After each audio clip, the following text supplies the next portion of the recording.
Vamos que vamos, torcedor vascaíno, vambora para mais um vídeo, mais um Acorda Vascão, aqui no nosso canal do Gigante Vasco, o primeiro vídeo deste sábado, que de fato, meu amigo torcedor, se começa a contagem regressiva para o Vasco da Gama e Flamengo. Amanhã é dia de Clássico dos Milhões e hoje é o último dia de treino no CT Moacir Barbosa. Hoje será o último dia que Álvaro Pacheco, técnico português, que está muito animado com essa oportunidade de comandar o Cruz Maltino, terá para ajeitar a equipe, organizar o time e definir o Vasco da Gama, que irá enfrentar o Flamengo amanhã às 4 horas da tarde no estádio Jornalista Mário Filho. E é claro, a gente vai trazer aqui todas as novidades, tudo que podemos esperar de Álvaro Pacheco para este clássico de amanhã, mas também trazer informações importantes sobre off-campo, sobre o que vem acontecendo nos bastidores, sobre o que podemos esperar para a janela de transferências. Vamos falar inclusive sobre o que aconteceu ontem à noite. Ontem teve Zé Colmeia, Souza e Pablo Verratti, todos juntos em uma só foto. Loucura? A gente vai explicar essa loucura a vocês. Mas enfim, antes de começar aqui o vídeo, antes de deixar todos vocês muito bem informados sobre o nosso Cruz Maltino, como sempre faço aqui no canal, quero dar as boas-vindas a todos que estão chegando aqui pela primeira vez. Para quem ainda não me conhece, muito prazer. Eu sou o Lucas e você está no canal do Gigante Vasco, o canal do torcedor vascaíno. E é claro, né, torcedor, você que está aí do outro lado e ainda não é um inscrito do nosso canal, venha agora aqui embaixo, onde tem essa palavrinha inscreva-se, aperte nela e já faça parte aí da nossa família. Caso não saiba, faço questão de te avisar, né, estamos aqui todos os dias, 3 vezes ao dia. Temos o Acorda Vascão, que é exatamente esse vídeo que você está assistindo, sai sempre às 7 horas da manhã. Temos o Fala Gigante, que é o nosso segundo vídeo do dia e sai sempre pela parte da tarde. E o Boa Noite Gigante, para fechar o vídeo, sempre chegando pela parte da noite a você, torcedor Cruz Maltino. Então é claro, você aí do outro lado, não perca, se inscreva no nosso conteúdo, fique ligado, sempre com 3 vídeos por dia, sempre com muita informação para você, torcedor vascaíno. Então se inscreva, curta, compartilhe, faça parte aí da nossa família, se junte ao nosso canal. Show de bola, Vascão! Vambora então, né? Sem muita enrolação, fala logo de Vasco da Gama. A começar aqui primeiramente este Acorda Vascão, já falando sobre uma informação que ontem pela parte da noite mexeu muito com a torcida do Vasco. Nós aqui no nosso canal temos muitos torcedores aí da região nordeste do país, temos muitos torcedores lá de Fortaleza e olha, meu amigo, ontem tivemos aí uma notícia dada inclusive pelo jornalista Jorge Nicola sobre um atleta que vem se destacando muito nessa região, que é o Eric Pulga. O jornalista Jorge Nicola trouxe esta informação, que o Eric Pulga, que é realmente, assim, de forma até surpreendente, né, é um dos grandes destaques desse primeiro semestre de 2023, está no radar da diretoria do Vasco. Esse atleta, a gente vai trazer detalhes rápidos aqui sobre esse jogador, até porque a gente vai entrar muito no assunto mercado, nesse Acorda Vascão, então não vale a pena nos prolongarmos muito. Ele é, nesse momento, um dos grandes destaques ofensivos, se não o grande destaque ofensivo da equipe do Ceará. Em 22 partidas com a camisa do Ceará nessa temporada, ele já tem 10 gols marcados e 2 assistências. O último gol marcado por ele foi há 15 dias atrás contra o Amazonas, na vitória do Ceará pelo placar de 2-1 contra a equipe manauara pela Série B do Campeonato Brasileiro. Ele é, sim, titular absoluto da equipe do Ceará. Ele tem passagens aí pelo River do Piauí, pelo Atlético Cearense, Madureira, Campinense, Maracanã, Ferroviário, e realmente nesse momento é onde ele está conseguindo vestir a camisa pela primeira vez de um clube com grandeza nacional, né? O Ceará tem, é claro, sua grandeza, tem a sua representatividade, principalmente no cenário nordestino, e o Eric Pulga vem conseguindo até superar muito bem essa pressão. Essa pressão, é claro, não comparável a um clube de regatas Vasco da Gama, mas uma pressão visto os clubes por onde ele passou e por onde ele está nesse momento. Eric Pulga é um jogador jovem, de 1,69 m, 23 aninhos de idade, 70 quilos, e que nesse momento vem recebendo sondagens do Vasco da Gama. Hoje, além do Vasco, 2 outros clubes também estão interessados no jogador. São eles Corinthians e Atlético Paranaense. Hoje, o Corinthians é a equipe que mais se aproxima, terá inclusive uma reunião marcada com os agentes do Eric para a próxima semana.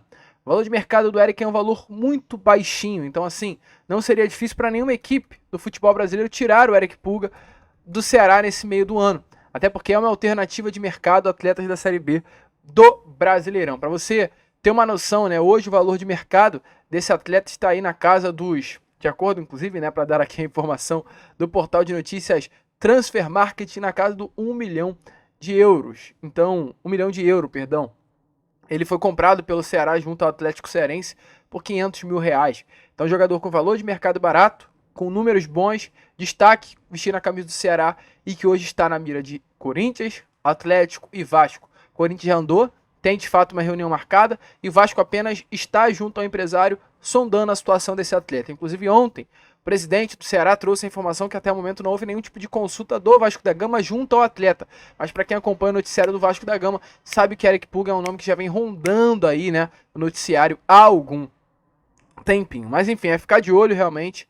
É um nome que pode sim avançar nesses próximos dias e dar uma intensificada nas conversas junto ao Cruz Maltino. O Vasco já se preparando para essa janela do meio do ano. E falando em janela, tem um nome aí que mexe, tá?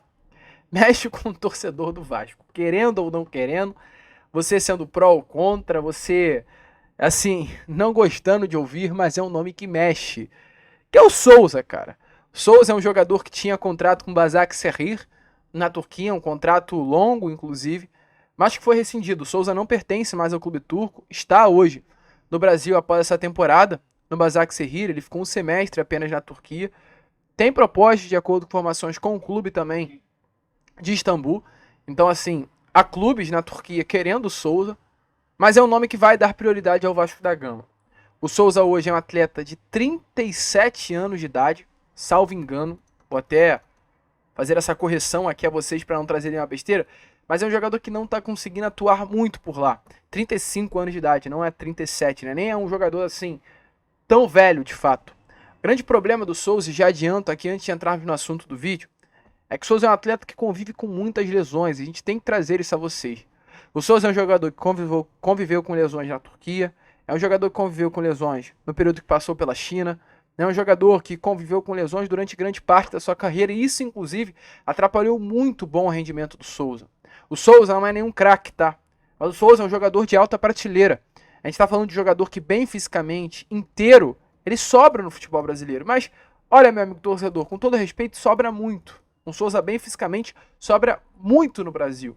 Mas volto a repetir, é um jogador assim, que infelizmente o torcedor vascaíno e torcedor de qualquer outro clube por onde o Souza passou, não se tem a confiança. Se o Souza vai estar inteiro, se o Souza não vai se lesionar, se o Souza vai estar bem fisicamente. E automaticamente, avançando a sua idade, a parte física dele fica ainda pior. A gente está aqui com a situação das lesões, né, de Souza pelos clubes por onde passou, e é realmente para se observar, é realmente para ficar preocupado com qualquer retorno do atleta. O Souza, de acordo com informações novamente do portal Transfer Marketing, de 2018 para cá, o Souza teve exatamente 15 ausências por conta de lesões. Dentre elas está aí o coronavírus que aconteceu, então vamos colocar 14 ausências por conta de lesão desde a temporada de 2017-18. Então de 6 anos para cá são 14 ausências por lesão, sendo que num período de espaço curtinho, que foi de 2022-23 dessa temporada, ou seja, em 2 temporadas, só ficou 5 vezes fora por conta de lesão.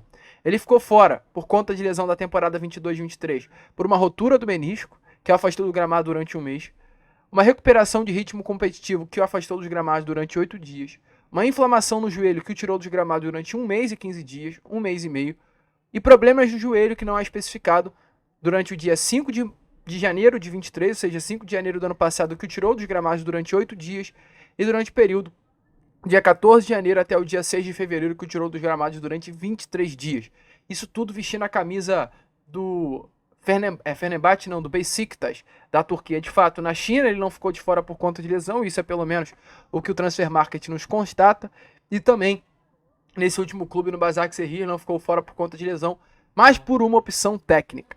Então, assim, é importante a gente entender hoje o momento, a conjuntura do Souza e trazer para um olhar dentro do Vasco. O Souza é um atleta bom, o Souza é um jogador diferente, o Souza é um jogador que poderia agregar em vários aspectos. mas é um jogador que tem problemas por lesão. Talvez em um Flamengo, em um Palmeiras, em um São Paulo, até em um Corinthians, um Internacional, o Souza é um jogador que não teria nenhum tipo de lugar. O Souza não é melhor hoje fisicamente, em diversos outros aspectos, que um Pulgar. O Souza não é melhor que um Zé Rafael. O Souza não é melhor, olhando pelo lado internacional, que o próprio Fernando, que veio do Sevilha e foi o nome especulado no Vasco. O Souza não é melhor que muitos jogadores, mas aí a gente tem que olhar para o nosso contexto. A gente não pode olhar para a grama do vizinho, até porque se tratando de Vasco, a grama do vizinho é muito mais alta que a nossa. Mas em um contexto, a gente olha para dentro do nosso grupo e a gente tem que tomar muito cuidado, porque atletas do Vasco nos assistem, então querendo ou não querendo, a gente tem que tomar muito, assim, tem que ter muita cautela nas nossas palavras, porque isso pode gerar um desconforto, mas é a realidade. A gente olhando a nível de carreira e a nível hoje de desempenho do Vasco, eu não vejo o Souza atrás de um Hugo Moura, que até o momento chegou e não mostrou, quero que mostre, mas não mostrou um bom futebol. A gente não vê um Souza atrás de um Pablo Galdamez. O que o Souza fica atrás para Pablo Galdamez? A gente não vê um Souza atrás de um Matheus Carvalho. A gente não vê um Souza atrás de, por exemplo, Lucas Eduardo, ok, um jogador da base, mas é um atleta que hoje treina com profissional e é opção para o técnico Álvaro Pacheco. A gente não vê um Souza atrás de jogadores que hoje estão à disposição do técnico. Praxedes, o Esforça, que sai um pouquinho melhor, mas também não sei se é estudo, Zé Gabriel. Então, assim, o Souza, talvez para outros clubes do Brasil, não fosse um bom jogador. Mas para o Vasco da Gama ele é. Para o Vasco da Gama ele joga. Tecnicamente e perfil de liderança. É alguém que conhece o Vasco pra caramba. É alguém que ama o clube de regatas Vasco da Gama. E creio que peças como Souza ajudam dentro do grupo. Porque querendo ou não querendo, a gente vê um Palmeiras campeão, um Flamengo tanto campeão nesses últimos anos, porque tem dentro do grupo pessoas que reconhecem o tamanho do clube. E o grande problema, ao meu ver, e aqui é até uma opinião durante, né, uma informação, o grande problema, ao meu ver, se tratando de Vasco nesses últimos anos, é a falta de identidade que o Vasco perdeu, né? O Vasco perdeu a identidade.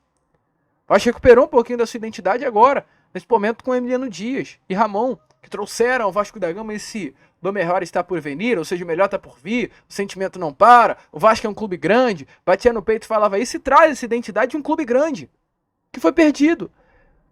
E o Souza tem esse sentimento. Só sabe da grandeza do Vasco e vai levar isso para dentro do grupo. Então, ao meu ver, mesmo diante de tantos aspectos negativos que eu pontuei, sinceramente, Lucas, eu acho que o Souza tem muito mais a agregar a esse grupo do Vasco.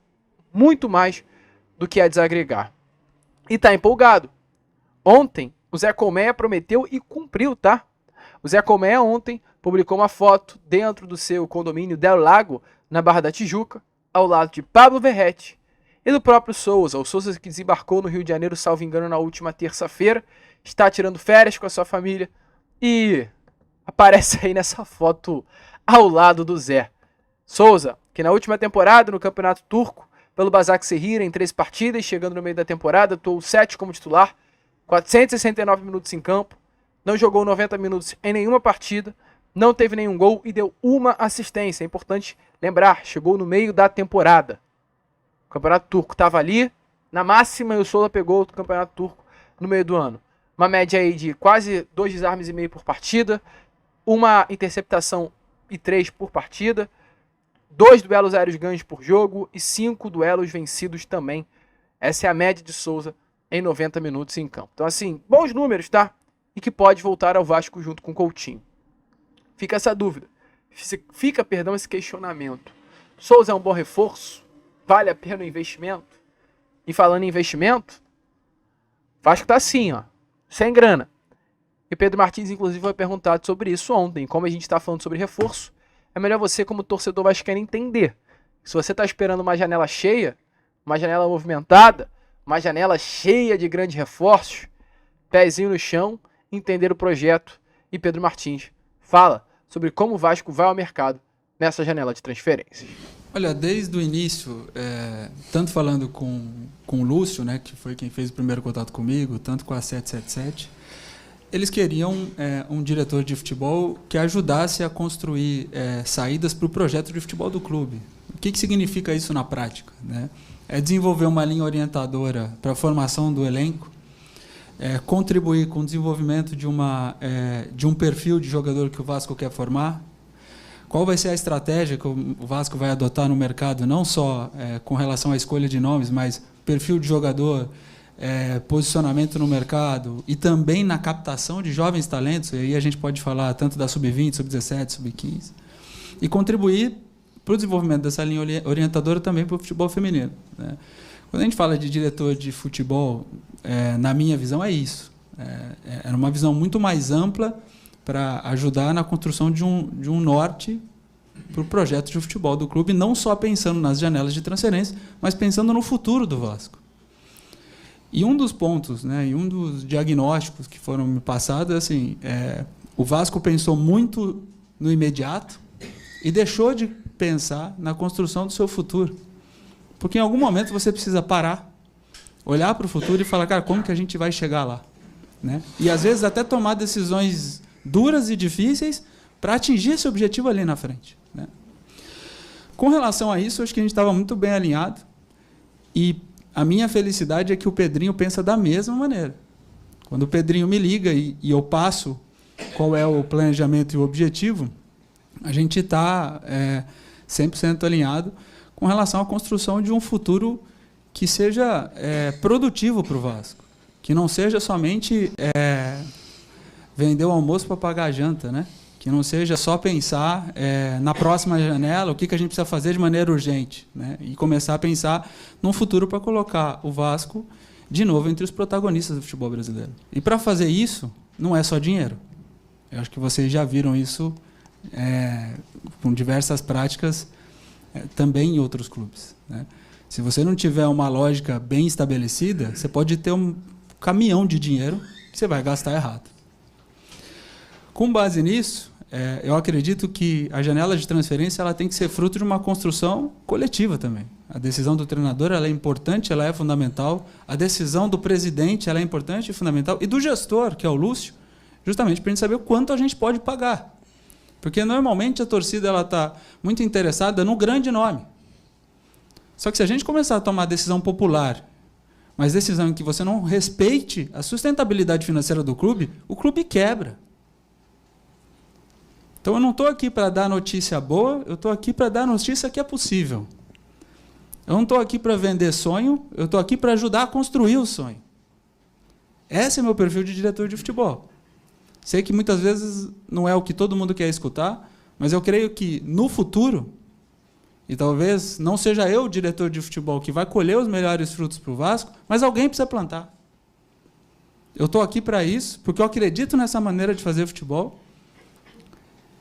E o meu objetivo dentro da janela de transferência, e o Álvaro, a gente construiu isso, é fazer o melhor possível dentro do que o Vasco pode pagar. É montar uma equipe competitiva dentro do que o Vasco pode pagar. E estou aqui para falar que dá para fazer. Que não está longe. A gente consegue montar uma equipe extremamente competitiva com o que a gente já tem lá dentro do CT, porque a gente tem jogadores muito bons, que precisam ser potencializados, e os ajustes estratégicos que a gente vai fazer na janela de transferência é para potencializar dentro de uma ideia de jogo. É essa a linha que vai ser norteadora. Torcedor vascaíno, como vocês viram aí, né? Então, aguardar, vamos esperar, pezinho no chão, ver o que virá pela frente. O certo querendo ou não querendo, será uma janela muito movimentada, de muitas especulações.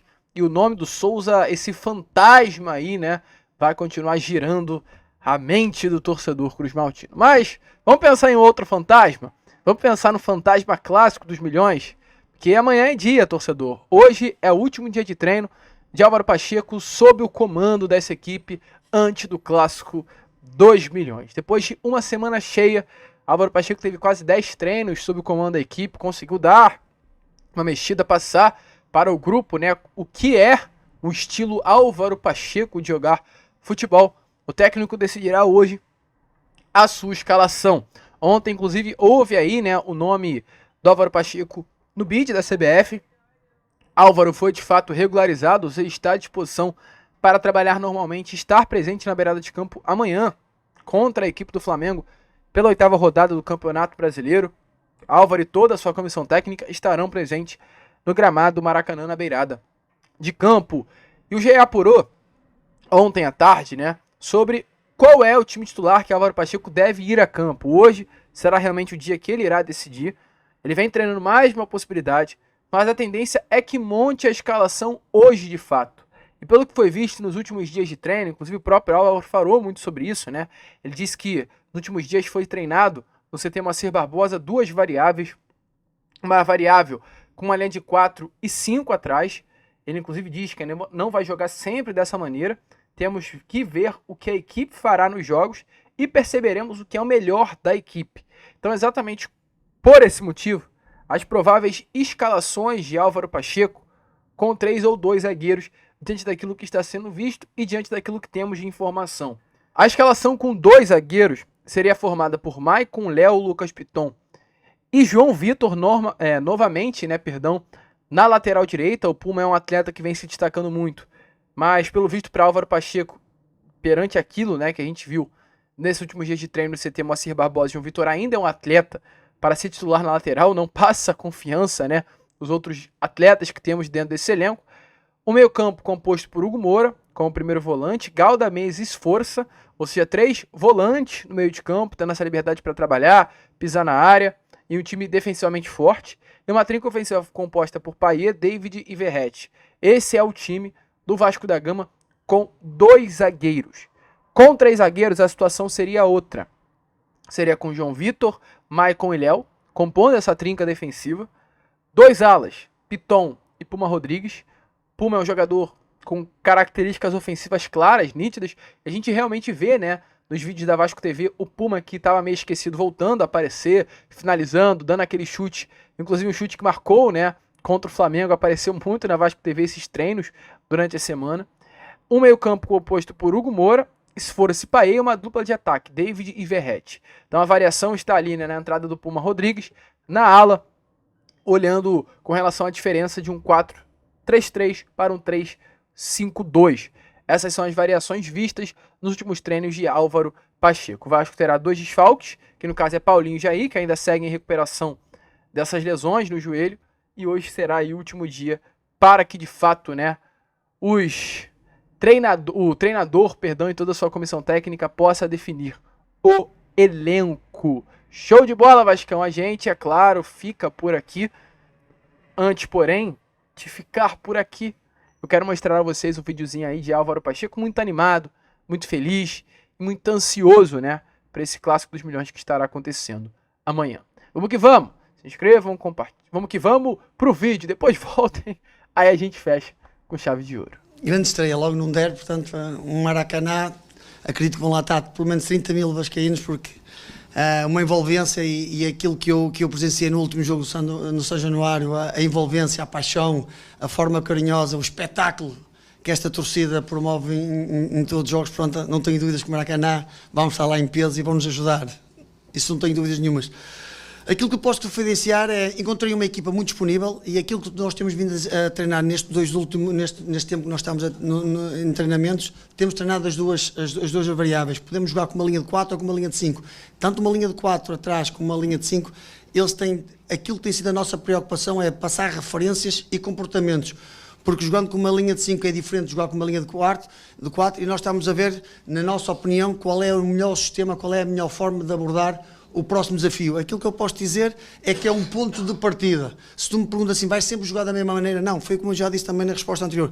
Tem a ver um bocado com aquilo que é, o que é que nós vamos conseguindo fazendo ao longo dos treinos e dos jogos, ver como a equipa e os jogadores vão começando a interpretar aquilo que é as nossas ideias e aquilo que é a nossa identidade, e depois a partir daí também eu estar atento a pequenos indicadores que a equipa vai dando e perceber o que é melhor para a equipa.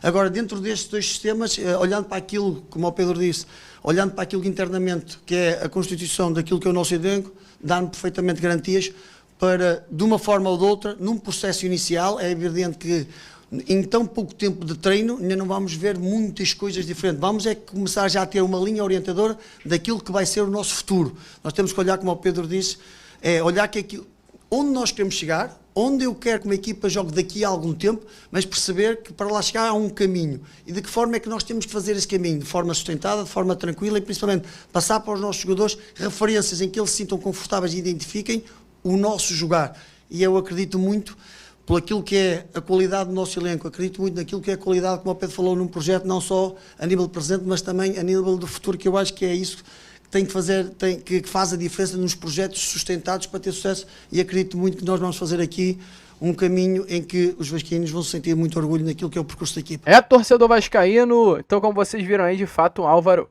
muito animado com essa oportunidade de chegar aí, né, nesse Clássico dos Milhões, treinar pela primeira vez na beirada de campo, assim, treinar, que eu digo, né, comandar a equipe do Vasco da Gama nesse Clássico dos Milhões. A gente fica por aqui, esse foi o nosso Acorda Vascão, apenas o primeiro vídeo desse sabadão, e já estaremos aí de volta com o nosso Fala Gigante, muita informação e muita novidade. Vamos que vamos, se inscrevam, compartilhem, como nós sempre falamos aqui, saudações vascaínas.